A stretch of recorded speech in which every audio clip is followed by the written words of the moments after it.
മാന്യ പ്രേക്ഷകർക്ക് എൻ്റെ പ്രണാമം.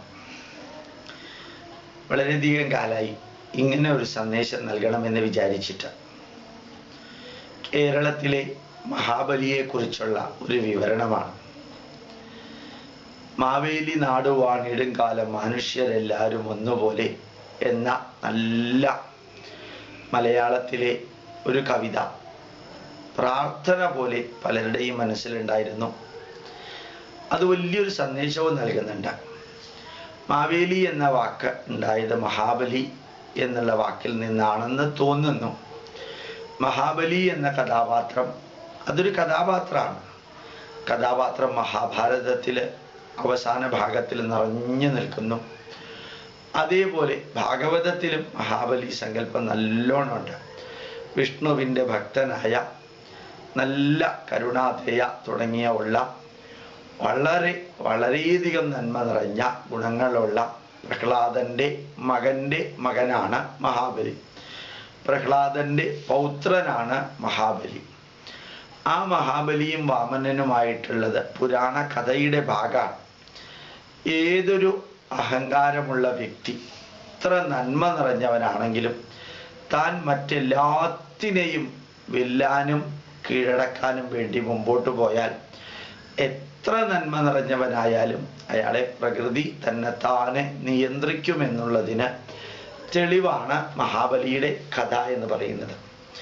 മഹാബലി എന്നൊരു വ്യക്തി ജീവിച്ചിരുന്നോ എന്ന് ചോദിച്ചാൽ ഇന്നും ആർക്കിയോളജിക്കലിയോ ഹിസ്റ്റോറിക്കലിയോ ഒന്നും നമുക്ക് പറയാൻ സാധിക്കില്ല.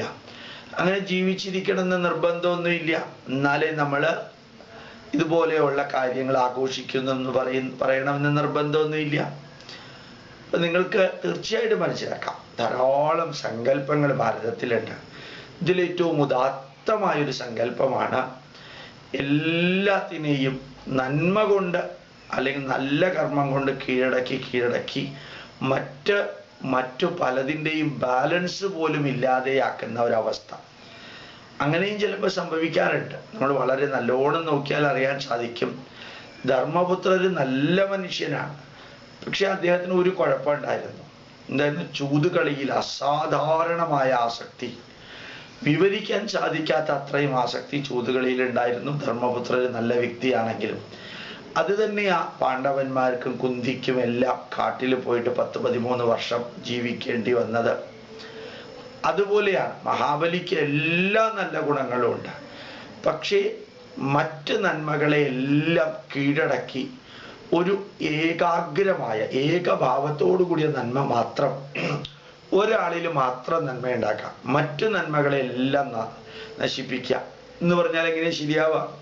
തേക്ക് നല്ല മരമാണെങ്കിലും ഒരു കാട്ടിലെ മറ്റെല്ലാ ചെടികളെയും നശിപ്പിച്ച് തേക്ക് മാത്രം ഭാരതം മുഴുവനും വെച്ച് പിടിപ്പിച്ചാൽ എന്താ സംഭവിക്കുക? ഒന്ന് മനസ്സിലാക്കാൻ സാധിക്കും. തേക്ക് നല്ലതാണ്, അത് വളരെ നല്ലതാണെങ്കിൽ പോലും മറ്റെല്ലാത്തിനെയും നശിപ്പിച്ച് തേക്ക് മാത്രം വെച്ച് പിടിപ്പിച്ചു കഴിഞ്ഞാൽ ഡേഞ്ചറസ് ആണ്. അപ്പം അത് കാടിൻ്റെ പ്രതീതിയോ കാടിൻ്റെതായിട്ടുള്ള ഭാഗമോ അഭിനയിക്കാൻ തേക്ക് കൊണ്ടുണ്ടാക്കുന്ന ഒരു ആർട്ടിഫിഷ്യൽ വനത്തിന് സാധിക്കില്ല. അതുപോലെയാണ് മഹാബലി താൻ മാത്രം നന്മയായി നിലനിൽക്കണമെന്ന് വിചാരിച്ച് മറ്റ് നന്മകളെ പോലും ഇല്ലാതെയാക്കാൻ ശ്രമിച്ചപ്പോഴാണ് വാമനാവതാരം ഉണ്ടായത്. അതും ഒരു കഥയുടെ ഭാഗമാണ്.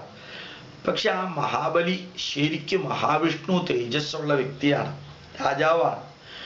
മഹാവിഷ്ണു തേജസ്സുള്ള വ്യക്തിയാണെന്ന് പറയുമ്പോൾ ഞാൻ ആ കഥാപാത്രത്തിലെ വിവരണത്തെക്കുറിച്ചാണ് പറയുന്നത്. പക്ഷെ കേരളീയര് അതിവിചിത്രമായ രീതിയിലാണ് മഹാബലിയെ വരയ്ക്കുക. പലപ്പോഴും ഞാൻ കണ്ടിട്ടുണ്ട് മീശ വെച്ച് വികൃതമായ കൊടവയറുമായിട്ട് എന്താ പറയുക, ഒരു വികൃതമായിട്ടുള്ള ഒരു ചിരിയുമായിട്ട് ഒരു ഓലക്കുടയുമായിട്ട് നടക്കുന്ന ഒരു മഹാബലി. എനിക്ക് വളരെ വിഷമം തോന്നാറുണ്ട്. നമ്മൾ ശ്രീകൃഷ്ണനെയും ശ്രീരാമനെയും എല്ലാം വരയ്ക്കുമ്പോൾ അതിൻ്റെ ഒരു തേജസ്സില്ലേ? നമ്മൾ ശ്രീകൃഷ്ണനെ കണ്ടിട്ടില്ല, ശ്രീരാമനെയും നമ്മൾ കണ്ടിട്ടില്ല.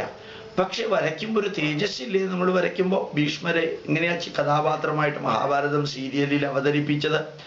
ആ കഥാപാത്രം സീരിയലിൽ അവതരിപ്പിച്ച ഒരു ഭീഷ്മരെ കണ്ടിട്ടൊന്നുമില്ല. പക്ഷെ മനസ്സിലെ നന്മയുടെ പ്രതീകമായിട്ട് എടുത്തിട്ട് ഒരു രൂപഭാവന ചെയ്തതാണ്. ഇത് തന്നെ ആയിരിക്കണം മഹാബലിയുടെ ചിത്രം.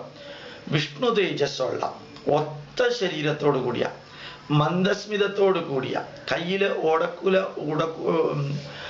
ഓലക്കുട വെക്കുന്നതിൽ തെറ്റൊന്നുമില്ല.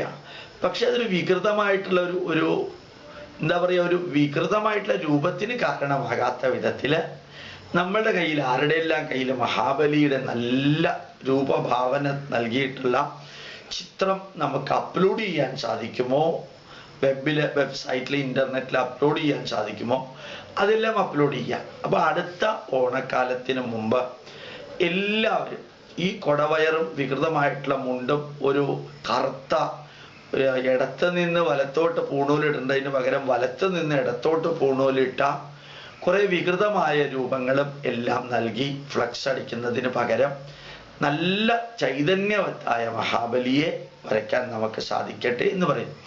പിന്നെ മഹാഭാരതത്തിലെയും ഭാഗവതത്തിലെയും മഹാബലിയും നമ്മുടെ മാമല്ലപുരം, മഹാബലിപുരം ഉണ്ടാക്കിയ പല്ലവ രാജവംശത്തിലെ മഹാബലിയും തമ്മിൽ ചരിത്രവും നമ്മുടെ ഇതിഹാസവും തമ്മിൽ ഇഴുകിച്ചേരുന്ന ഒരു ബന്ധവും കൂടി ഉണ്ടെന്ന് തോന്നുന്നു. എനിക്ക് ആധികാരികമായിട്ട് അറിഞ്ഞൂടാ. അന്ന് മാമല്ലൻ അല്ലെങ്കിൽ മഹാബലി എന്ന് പറയുന്ന ഈ പല്ലവ രാജവംശത്തിലെ അതിപ്രഗൽഭനും വീരശൂര പരാക്രമിയുമായ രാജാവ്, മഹാബലിപുരം ഉണ്ടാക്കിയ രാജാവ്, അദ്ദേഹത്തിന്റെ കീഴിലായിരുന്നു കേരളം.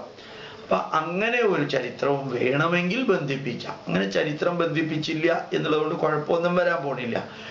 പക്ഷേ നമ്മുടെ ഭദ്രകാളി രൂപത്തെ നല്ല ചൈതന്യവത്തായ സ്ത്രൈണഭാവത്തില് ദേവീ സങ്കല്പത്തിൽ വരയ്ക്കണമെന്ന് പറഞ്ഞതുപോലെ തന്നെ, നേരത്തെ ഉള്ള ഒരു സ്പീച്ചിൽ പറഞ്ഞതുപോലെ തന്നെ മഹാബലിയെയും ചൈതന്യവത്തായ രൂപത്തില് നമുക്ക് വരയ്ക്കാൻ സാധിക്കട്ടെ.